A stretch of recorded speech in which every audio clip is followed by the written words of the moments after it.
I announced to everyone in the company that the boss was my unfaithful wife's lover. The phrase echoed through the meeting room like thunder, followed by a deafening silence. Stares, mouths ajar, papers hanging in midair. I never imagined that my personal and professional worlds would collide in such a catastrophic way. But there I was, at the center of the chaos, each word carrying the accumulated anger and weight of a broken heart. It all started weeks ago, maybe months.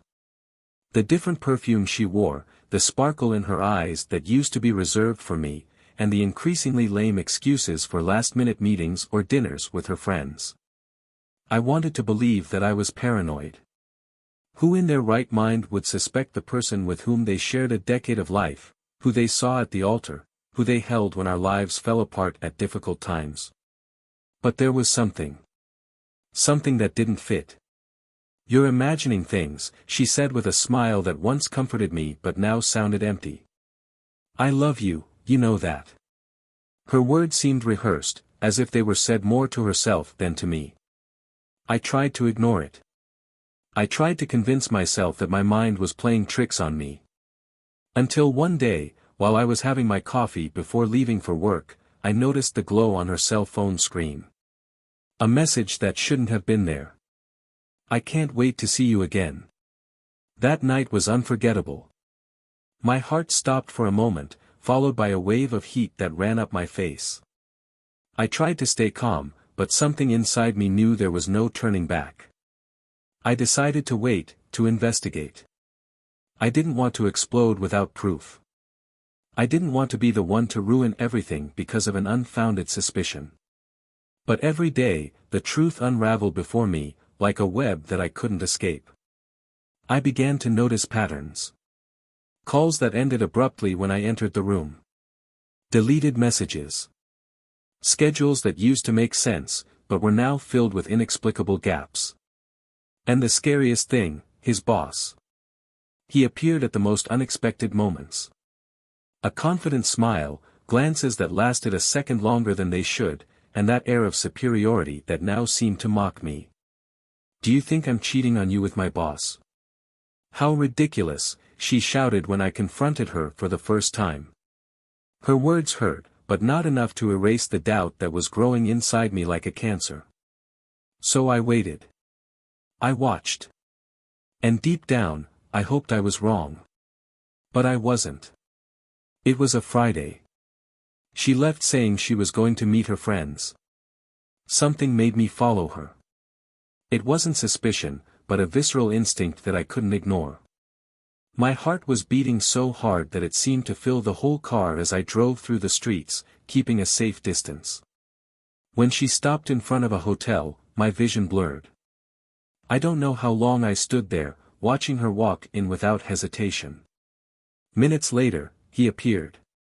My boss.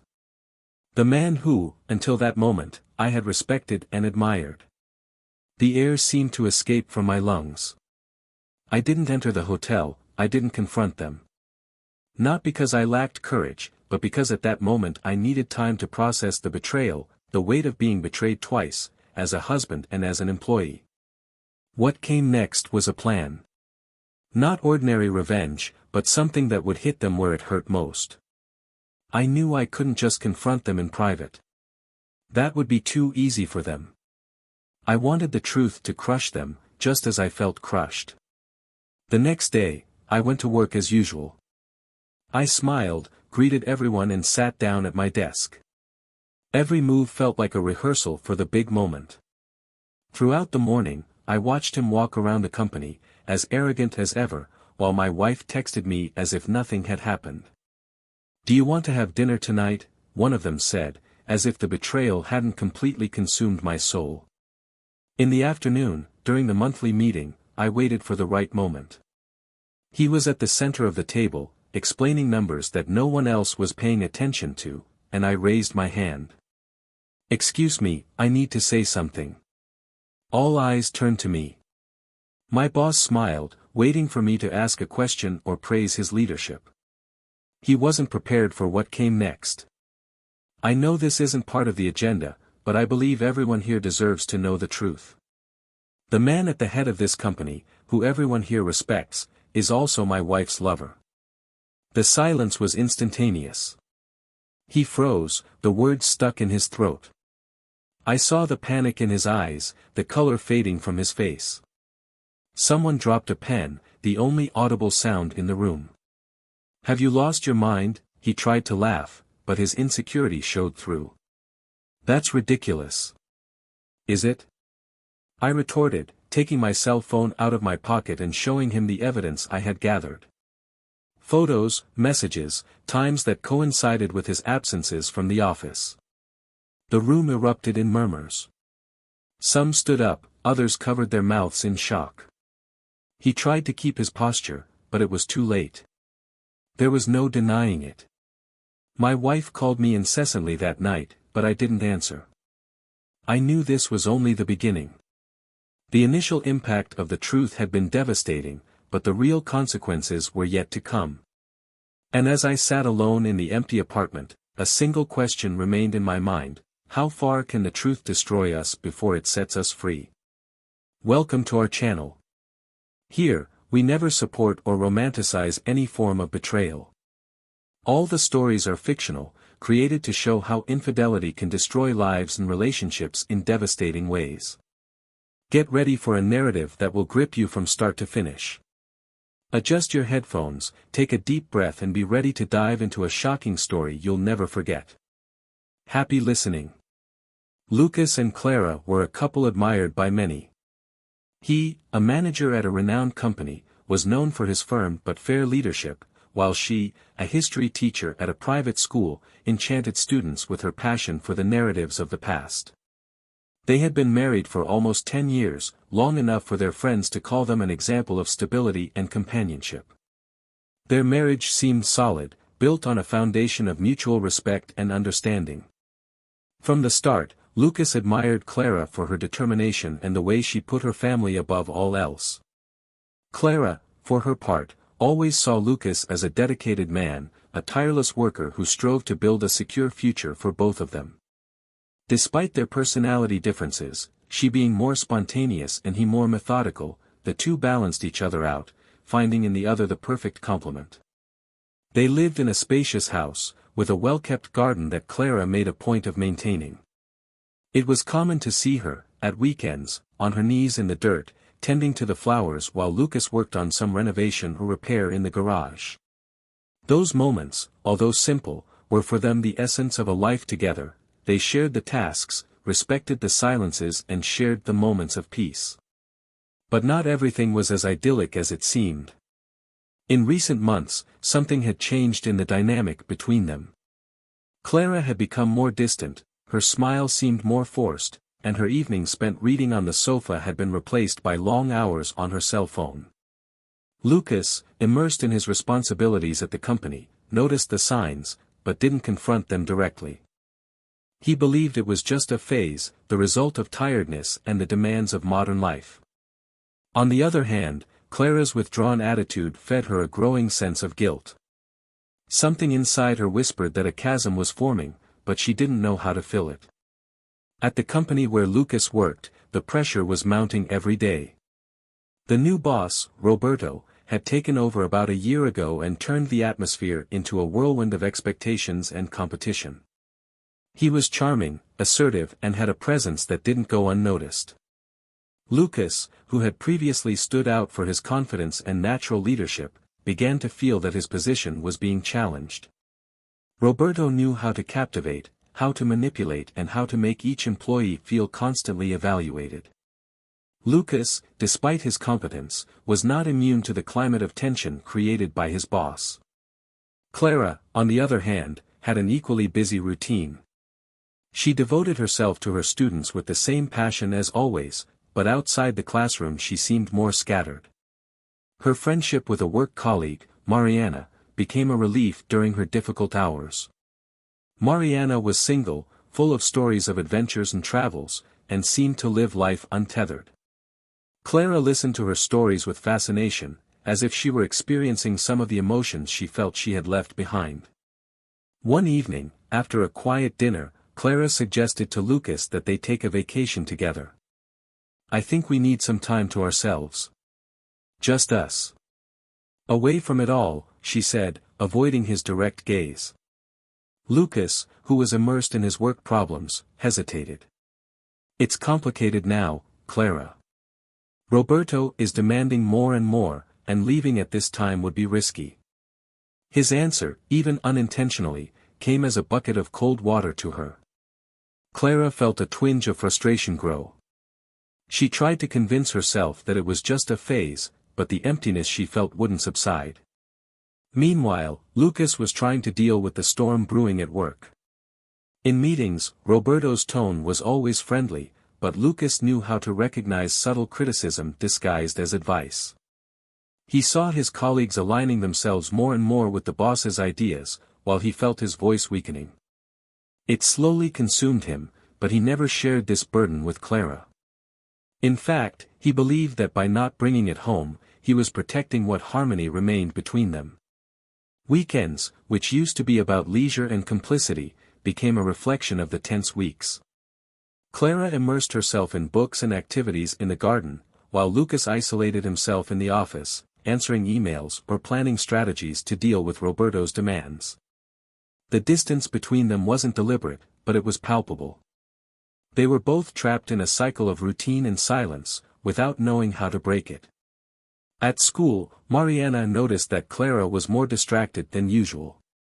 During a break, while they were having coffee in the teacher's lounge, Mariana commented, "You seem lost lately, Clara. Is everything all right?" Clara, reluctant at first, eventually got things off her chest. She talked about her tiredness, the weight of expectations and the feeling that her life was stagnating. Mariana, always practical, replied, "Sometimes we need to shake things up. Do something for ourselves, you know. Have you ever thought about taking some time for yourself?" Clara shook her head, trying to dismiss the idea. But those words stayed with her, echoing for days. Was that what was missing? Time for herself? She began to wonder if she had lost sight of who she was, if she had buried herself in the role of wife and teacher to the point of forgetting her own desires. Lucas, for his part, didn't notice Clara's growing restlessness. He was too busy trying to survive Roberto's pressure and his own insecurities. Even close friends noticed that he was becoming quieter and more distant. At a dinner with work colleagues, a friend joked, "Lucas, you need a good vacation. It won't do any good to have money in your pocket and a boss on your back." Lucas laughed, but knew there was an uncomfortable truth there. He just didn't know how to act without compromising his position. As the days went by, Clara and Lucas drifted further and further apart, without either of them being able to break the silence that enveloped them. It wasn't a lack of love, but perhaps a lack of courage to face up to what was wrong. The chasm between them widened, silently, and both kept trying to find meaning amid the chaos of their routines. The weight of the routine became more unbearable every day. Lucas continued to sink into the demands of his job, while Clara seemed increasingly wrapped up in a world of her own, full of thoughts that she didn't share. There was something in her gaze, something Lucas couldn't decipher. He tried to justify the distance as a reflection of his own absences, but a restlessness was growing in his chest. Something was out of place, although he didn't know exactly what. Tension was building at home. Lucas asked simple, almost trivial questions about Clara's day, but the answers were short, mechanical. He began to wonder if the strain on the marriage was a bigger problem than he had imagined. Clara, on the other hand, felt a mixture of guilt and anxiety consuming her. Her mind constantly wandered, caught between the desire to reconnect with Lucas and something that was pushing her away. At the company, Roberto continued to exert his influence masterfully. He always seemed one step ahead of everyone else, always with the right answer, the right comment. Lucas felt more and more erased in his presence, and this was beginning to affect his confidence. During a meeting, he noticed how Roberto mentioned Clara in casual conversation, describing her as brilliant and full of life. The comment, although apparently innocent, made Lucas frown. The feeling of discomfort was subtle, but undeniable. Time passed, and the pieces of the puzzle began to move slowly. One morning, while Clara was preparing coffee, her cell phone vibrated insistently on the kitchen table. Lucas, still drowsy, saw the name on the screen and felt his stomach turn.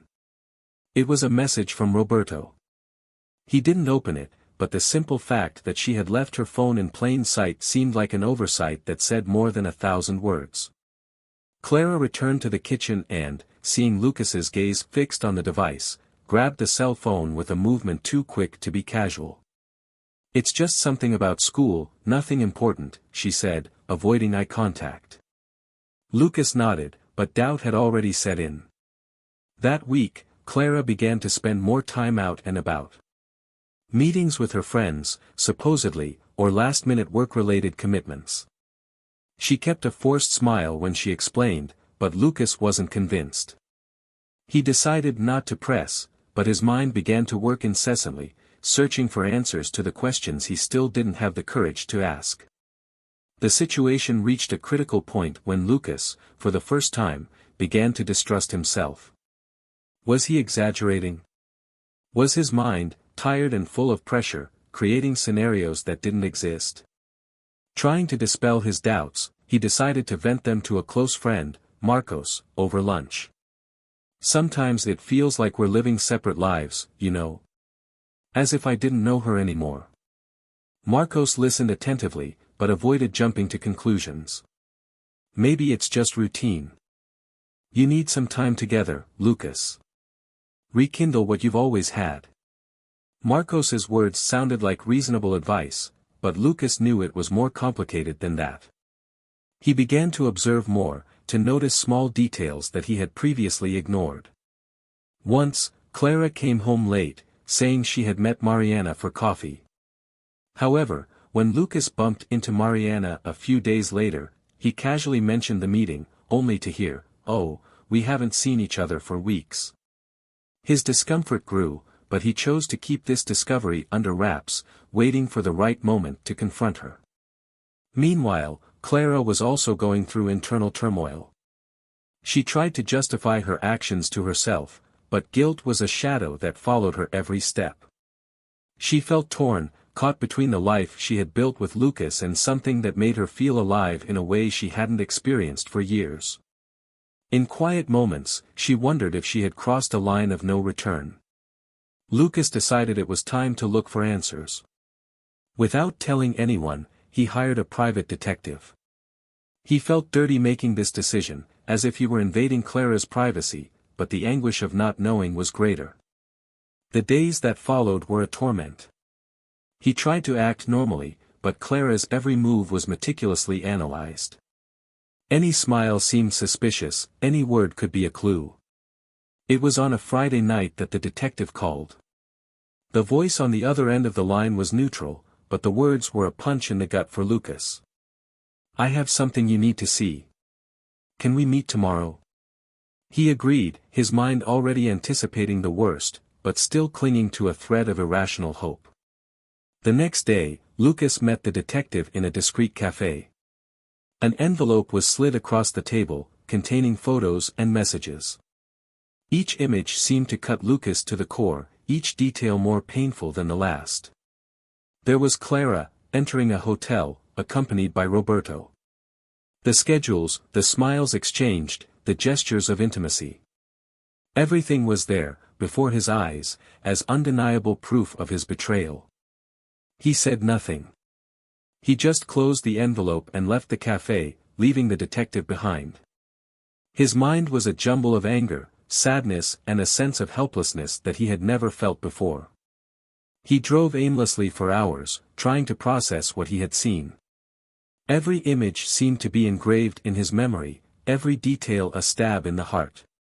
When he finally got home, Clara was already asleep. He watched her for a few minutes, trying to find in that woman the person he thought he knew. But all he felt was an immense emptiness, as if the world he had built was crumbling before his eyes. The next morning, Clara realized that something was wrong. Lucas was silent, more distant than ever. She tried to strike up a conversation, but he only responded with monosyllables. The tension in the house was almost palpable, but neither of them knew how to break the silence. Clara carried the weight of her guilt, while Lucas struggled to contain the rage and pain that consumed his insides. That night, he made his decision. It would be at work. Not only would he confront Roberto, but he would do it in front of everyone.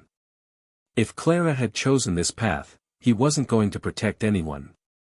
When he arrived at the office, the plan was clear in his mind. During the meeting, he waited for the right moment. Roberto's every word seemed like a cruel reminder of his betrayal. Finally, Lucas stood up. "I have something to say." The whole room stopped, all eyes on him.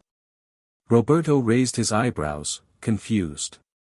Lucas took a deep breath and, with a firm voice, began to speak. The meeting room was completely silent, as if the air had suddenly been sucked out. Lucas remained standing, his eyes fixed on Roberto. The boss, always so confident, now looked lost, trying to understand what had just happened.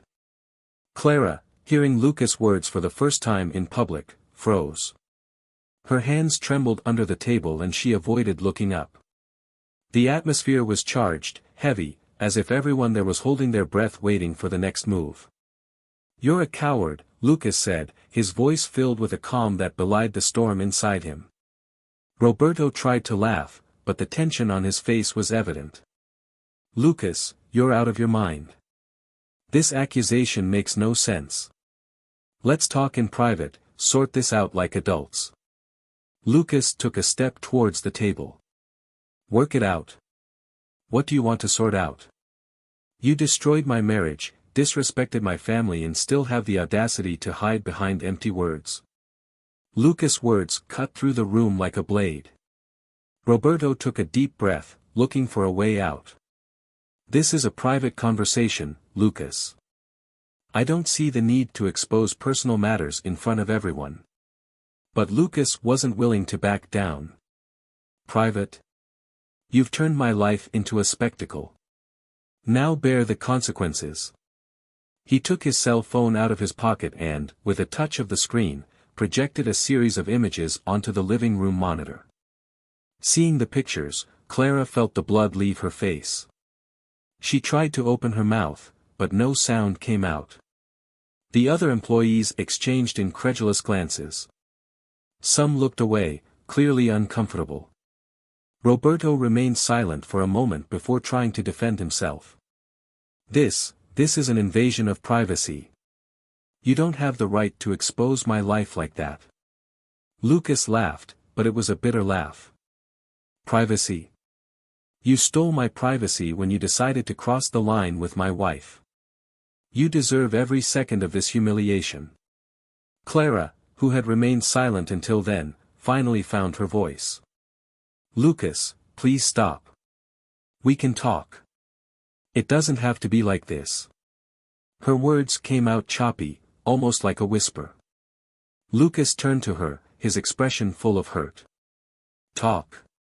You had plenty of chances to talk to me, Clara. And what did you do? You lied. You hid.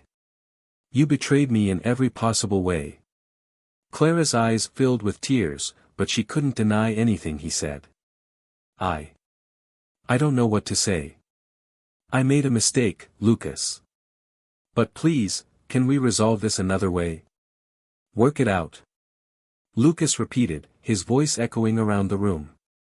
"The only thing that needs to be resolved here is the truth. Everyone needs to know who you really are." Roberto, finally coming out of his state of shock, tried to regain some control. "Enough of this, Lucas. This isn't appropriate. If you have something against me, take it to the right channels." Lucas looked at him, contempt evident on his face. "The right channels? You want to talk about what's right now? When have you ever cared about what's right?" The tension in the room was unbearable.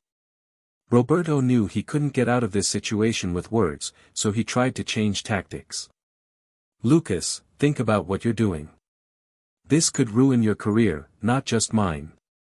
Lucas took a step forward, his voice low but full of intensity.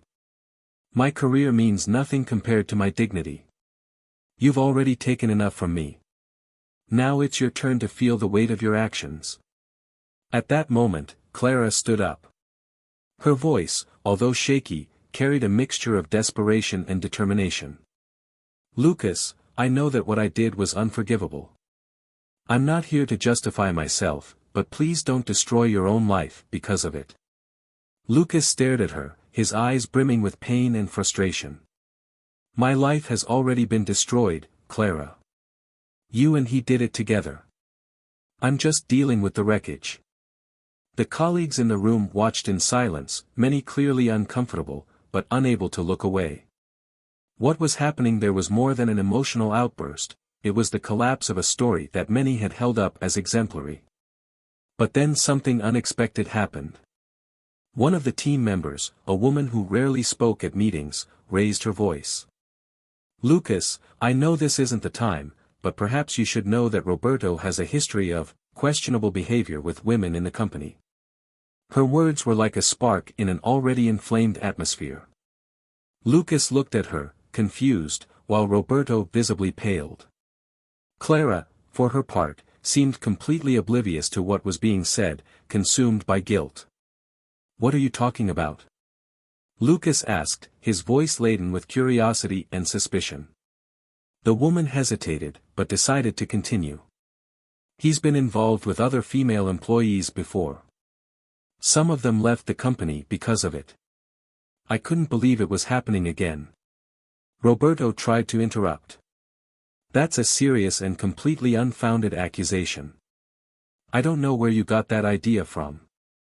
It's true, and you know it, Roberto. Only this time you've gone too far. Lucas absorbed the words like an additional blow. The initial anger gave way to a calculated coldness. He looked at Roberto, then at Clara, and realized that perhaps what seemed like an isolated betrayal was part of something bigger, something darker than he could have imagined. Without saying another word, Lucas left the room. The last image the staff had of him was of a man destroyed, but still standing, holding on to the shreds of his dignity. The story wasn't over, but he knew that the next chapter would be decisive. And this time, he would be ready to face whatever truth came out. The door to the meeting room closed with a dry snap, leaving a heavy silence behind.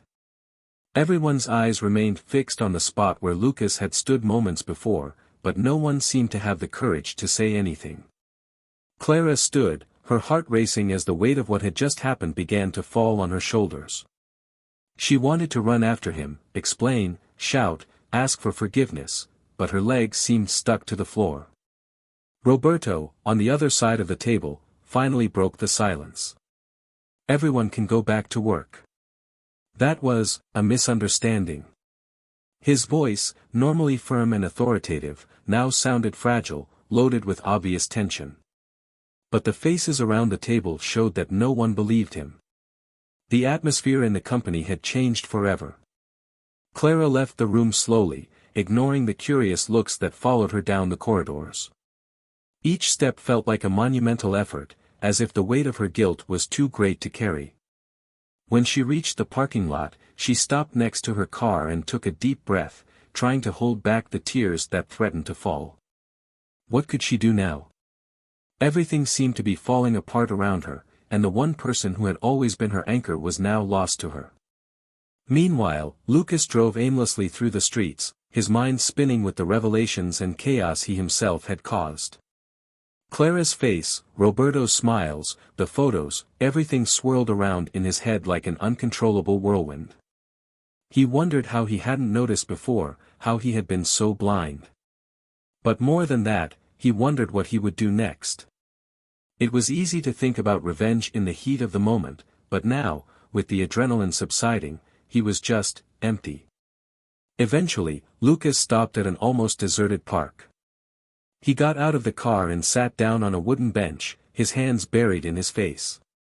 The anger had given way to a deep sadness, an overwhelming sense of loss. Why had Clara done this? At what point had he stopped being enough for her? He had always believed that their marriage was strong, that, despite the ups and downs, they genuinely loved each other. But now, he no longer knew what to believe. As he stood there, the phone in his pocket began to vibrate. He looked at the screen and saw Clara's name. For a moment, he thought about ignoring it. But eventually he picked up, his voice cold and emotionless. "Lucas, please, can we talk?" she began, her voice laden with desperation. "I know I made a mistake, but we need to sort this out." He was silent for a few seconds before replying. "Sort out what, Clara? What's left to sort out?" "I still love you," she said, almost in a whisper. "I know it doesn't seem like it, but it's true. I made a terrible mistake, but that doesn't erase what we've built together." Lucas laughed, but it was a mirthless laugh. "A mistake? Is that what you call it? A mistake? Clara, you destroyed everything. You lied to me, you betrayed me, and you did it with someone you knew I despised. How do you expect me to believe anything you say now?" On the other end of the line, Clara began to cry. I don't know. But please, Lucas, find me. Give me a chance to explain." He hesitated, but finally agreed. "In the same park where we had our first date. In an hour." As he waited, Lucas tried to sort out his thoughts, but all he felt was a jumble of conflicting emotions: anger, sadness, hurt, but above all, an overwhelming sense of betrayal. When Clara arrived, he remained silent, watching her walk towards him. Her eyes were red, her face haggard. She looked as devastated as he felt. "Why?" was all he managed to say when she stopped in front of him. Clara took a deep breath, trying to find the right words.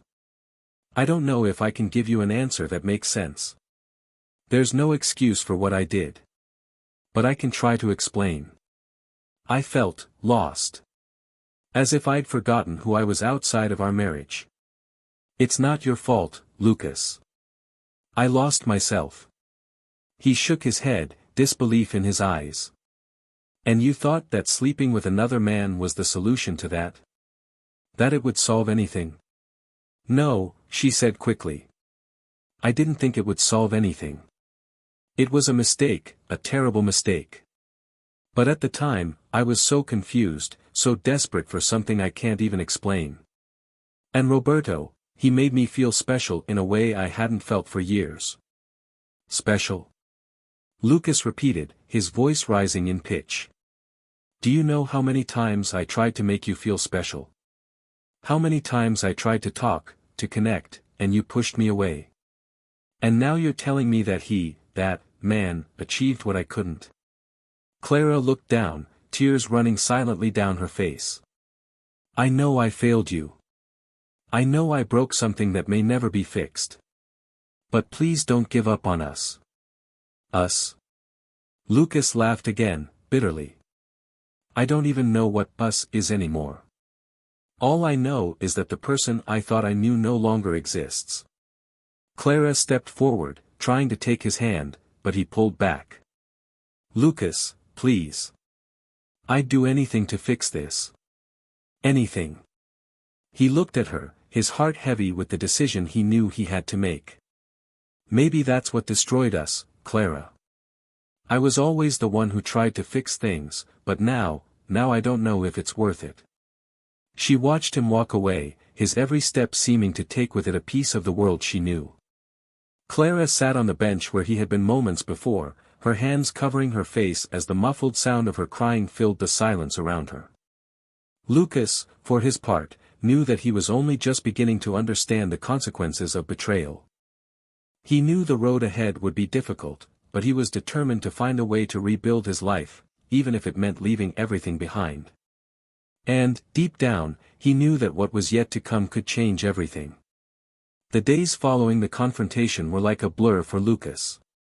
He completely distanced himself from Clara, ignoring her calls, messages and even her attempts to sneak into the house where he had taken refuge, a small apartment he had rented to get away from the storm his life had become. Every minute alone seemed like an extra weight on his shoulders, but also an opportunity to reorganize his mind and, perhaps, his life. Clara, for her part, was consumed by guilt and a sense of powerlessness. She didn't know how to repair the damage she had caused, but she knew she couldn't simply accept the idea that it was all over. Her nights were sleepless, and her mind obsessively went over every moment that had led to the disaster. The loneliness of the house they shared was suffocating, every corner a reminder of what had been lost. She tried to find the strength to carry on working, but the weight of being singled out and judged by others was overwhelming. At the company, the consequences of the confrontation were not long in coming.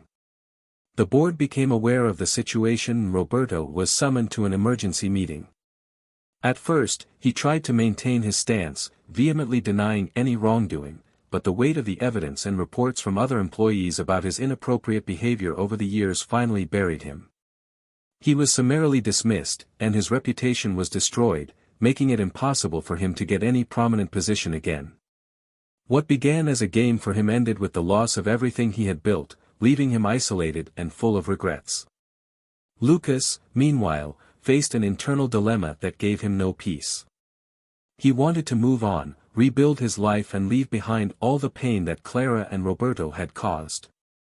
But each step seemed more difficult than the last. He began attending therapy sessions, something he initially rejected, but eventually accepted as a last resort to regain some balance.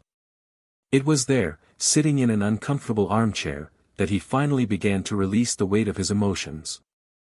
"I feel lost," he confessed to his therapist during one of the sessions. "I've always been the kind of person who believed in the power of forgiveness, but now I don't know if I'm capable of it anymore." "Forgiveness doesn't mean forgetting or going back to the way things were before," the therapist replied. "It means releasing the pain that is holding you back. Sometimes forgiving is something we do more for ourselves than for others." These words stayed with Lucas, resonating in his mind as he tried to find purpose amidst the chaos. He began to devote more time to work, now under new leadership that valued his experience and ethics. Gradually, he found a sense of normality, but he knew there was still a lot to be resolved. Clara, in an act of desperation and hope, wrote a long letter to Lucas. She knew that words wouldn't be enough to repair what she had done, but she felt she had to try. In the letter, she poured out her heart, explaining her fears, her insecurities, and how much she still loved him. She knew he might never read it, but she needed to do it for herself, to face the truth of what she had lost. When Lucas received the letter, he hesitated before opening it. He didn't know if he was ready to hear what she had to say, but something inside him encouraged him to move forward. Clara's words were honest, raw and painfully sincere. He realized that although she had made unforgivable mistakes, she was also broken in a way he had never realized. Even so, he knew he couldn't just go back. What they had shared was destroyed, and trying to rebuild it would only prolong their suffering. Instead, Lucas decided to write a reply, something he hadn't expected to do. In his letter, he thanked Clara for her honesty, but made it clear that he didn't see a future for the two of them. He wished her the peace she needed, but made it clear that his path would be in another direction. Lucas' decision was like a period for Clara. She read his words several times, each reading a stab in her heart, but also an acceptance of the inevitable. She began to focus on rebuilding her own life, looking for ways to reconnect with herself and find a new purpose. Months later, Lucas met someone unexpected. Sophia, a new colleague at the company, was intelligent, kind and carried a lightness that he hadn't experienced for a long time. Little by little, he allowed her to get closer, and the two of them began to build something new, without haste, but with sincerity. For the first time in a long time, Lucas felt that there might be hope for him. Clara, on the other hand, found the strength to move forward on her own. She immersed herself in her work, reconnected with old friends and began to explore new passions that she had put aside for years. Although regret still accompanied her, she learned to accept her mistakes as part of her journey and use them as a lesson to never lose herself again. And so they each went their separate ways, marked by the choices they made and the consequences they faced. The love that once united them has become a distant memory, but also a reminder that even the strongest bonds can be broken by the actions of those who should protect them. What did you think of this story? Share your opinion in the comments. We want to hear from you. And don't forget to subscribe to the channel for more impactful stories like this one. Always remember that we in no way support any kind of betrayal. See you next time.